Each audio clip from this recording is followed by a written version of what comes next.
was under the truck. You kept shooting, man. You kept shooting him.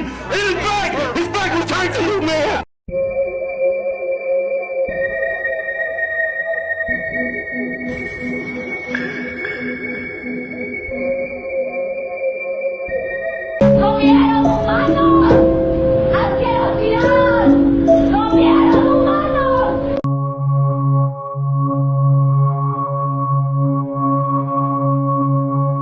I suffered so much pain. So much pain. So much pain.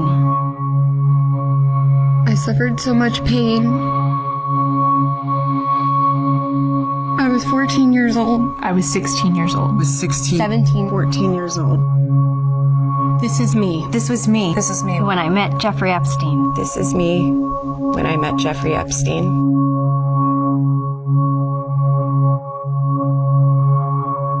There are about 1,000 of us. அரச வாழ்க்கை ஒரு கனவாக இருந்தது. ஆனால் அவரது உண்மையான சாம்ராஜ்யம் கரீபியனில் அமைந்திருந்த 72 ஏக்கர் பரப்பளவுள்ள தீவு லிட்டில் சென்ட் ஜேம்ஸ் எப்ஸ்டீன் தீவு என்றும் அழைக்கப்படுகிறது. இங்கே வருவதற்கு எப்ஸ்டீன் தனது தனிப்பட்ட ஜெட் பயன்படுத்தினார். அதற்கு ஊடகம் லோலிடா எக்ஸ்பிரஸ் என்று பெயரிட்டது. ஆனால் இறுதியில் இந்த தீவில் என்ன நடந்தது? இந்த தீவில் உலகின் பெரிய பிரபலமான நபர்கள் விருந்தினர்களாக வந்ததாகவும் இங்கு குறைந்த வயதுடைய பெண்களை இலக்கு வைக்கப்பட்டதாகவும் கூறப்படுகிறது. எப்ஸ்டீன் உலகத்தில் பணம் மட்டுமல்ல, உலகின் சக்தி வாய்ந்த முகங்களும் சேர்க்கப்பட்டிருந்தனர். பில் கிளின்டன் எப்ஸ்டீனின் தனியார் ஜெட்டில் 26 முறை பயணம் செய்தார். அதில் சர்வதேச சுற்றுப்பயணங்களும் அடங்கும். டொனால்ட் ட்ரம்ப் 90களில் எப்ஸ்டைனின் அண்டை வீட்டாரும் நண்பரும் இருந்தார். ஆனால் பின்னர் இருவருக்கும் பகை ஏற்பட்டது. ட்ரம்ப் எப்போதும் எப்ஸ்டைனின் தீவுக்கு செல்ல மறுத்ததாக கூறினார். ஆனால் மிகப்பெரிய அதிர்ச்சி பிரிட்டிஷ் ராயல் குடும்பத்துக்கு ஏற்பட்டது. பிரின்ஸ் ஆண்ட்ரூ மீது குற்றச்சாட்டு இருந்தது. அவர் 17 வயதான விர்ஜினியா ஜூஃப்ரியை எப்ஸ்டைன் கூறியபடி துஷ்பிரயோகம் செய்ததாக.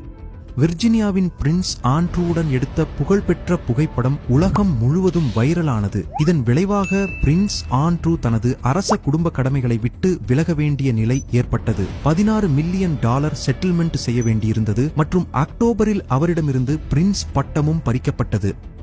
பில் கேட்ஸ் முதல் ஹாலிவுட் நட்சத்திரங்கள் வரை அனைவரும் எப்ஸ்டைன் சமூக வட்டத்தில் இருந்தனர்.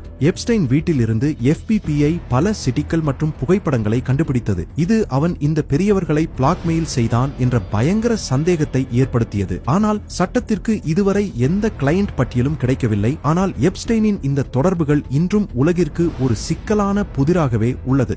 எப்ஸ்டைன் செய்த குற்றங்களின் குவியல் முதலில் வெடித்தது. புளோரிடாவின் கோர்ட்னி வைல்ட் என்ற பெண் தைரியம் காட்டி பாம் பீச் போலீசுக்கு எப்ஸ்டைன் எதிராக வாக்குமூலம் அளித்த போது போலீஸ் விசாரணை உலகை அதிர்ச்சியடைய செய்தது. எப்ஸ்டைன் 1 அல்லது 2 அல்ல, பல டஜன் குறைந்த வயதுடைய சிறுமிகளை வேட்டையாடி வந்தது தெரிய வந்தது.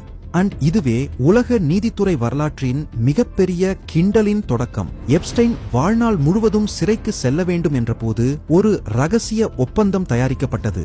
US அட்டார்னி அலெக்சாண்டர் அக்கோஸ்டா மற்றும் எப்ஸ்டைனின் விலையுயர்ந்த வழக்கறிஞர்கள் இணைந்து பாதிக்கப்பட்டவர்களை இருளில் வைத்தனர் மற்றும் எப்ஸ்டைனை காப்பாற்றிய ஒரு ஒப்பந்தத்தை செய்தனர். முடிவாக எப்ஸ்டைனுக்கு வெறும் 18 மாதங்கள் தண்டனை விதிக்கப்பட்டது. மேலும் ஆச்சரியமாக அவனுக்கு சிறையிலும் VIP சிகிச்சை கிடைத்தது. அவன் நாள் முழுவதும் தனது அலுவலகத்தில் வேலை செய்து இரவில் தூங்குவதற்காக மட்டும் சிறைக்கு செல்வான். வெறும் 13 மாதங்களுக்கு பிறகு அவன் முழுமையாக விடுதலையானான். இந்த ஒப்பந்தம் எப்ஸ்டைனையும் அவனது சக்தி வாய்ந்த நண்பர்களையும் காப்பாற்றியது. அவர்களின் பெயர்கள் இன்னும் எப்ஸ்டைன் கோப்புகளில் மறைக்கப்பட்டுள்ளன. ஆனால் இங்கே எப்ஸ்டைன் ஒரு தவறு செய்தான். அவனது அகம்பாவம் மற்றும் தன்னம்பிக்கை அவனை வீழ்த்தியது. தன்னை காப்பாற்ற எப்ஸ்டைன் தனது தொடர்புகளை சக்தி வாய்ந்த மக்களுடன் வெளிப்படுத்தினான். ஆனால் இதை மீடியா பிடித்துக் கொண்டது மற்றும் ஒப்பந்தத்தின் கதை உலகம் முழுவதும் கசியப்பட்டது.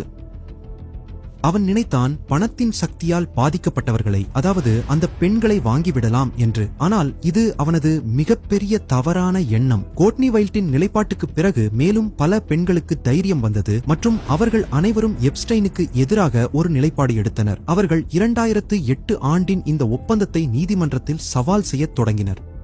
ஜூலை மாதத்தில் எப்ஸ்டைனின் ஒரு பாதிக்கப்பட்டவர் விர்ஜினியா ஜூஃப்ரி சிவில் வழக்கு தாக்கல் செய்தார். அதில் அவர் எப்ஸ்டைன் மற்றும் கிளேன் மேக்ஸ்வெல் அவரை பிரபலமானவர்களுடன் தவறான செயல்களில் ஈடுபடச் செய்ததாக கூறினார். இங்கே நான் உங்களுக்கு சொல்ல விரும்புவது, கிளேன் மேக்ஸ்வெல் எப்ஸ்டைனின் காதலி இந்த குற்றத்தில் மிகப்பெரிய பங்கு வகித்தார். அவளது வேலை குறைந்த வயதுடைய நிர்பராதமான பெண்களை ஆட்சேர்ப்பு செய்வதுதான். அவள் பள்ளிகளின் வெளியே பெண்களை பணம் தருவதாக கூறி வேலை வாய்ப்பின் பேரில் ஆட்சேர்ப்பு செய்தாள். 2010 முதல் எப்ஸ்டைன் எப்படி புளோரிடாவில் தன்னை சிக்கலில் இருந்து மீட்டுக் கொண்டான் என்பதற்கான சிறு சிறு செய்திகள் வெளிவரத் தொடங்கின. 2011 டெய்லி மேல் ஜூஃப்ரியின் நேர்காணலை வெளியிட்டது. அதில் பிரின்ஸ் ஆண்ட்ரூ பற்றிய குறிப்பும் இருந்தது. இதனால் இளவரசருக்கு பிரச்சனைகள் தொடங்கின. பின்னர் 2015 ஆண்டில் அமெரிக்க ஊடகங்களிலும் ஏன் எப்ஸ்டைனுக்கு இவ்வளவு சலுகை கிடைத்தது என்ற கேள்வி எழுந்தது. பல ஆண்டுகளுக்கு பிறகு 2018 ஒரு பெரிய அதிர்ச்சி ஏற்பட்டது.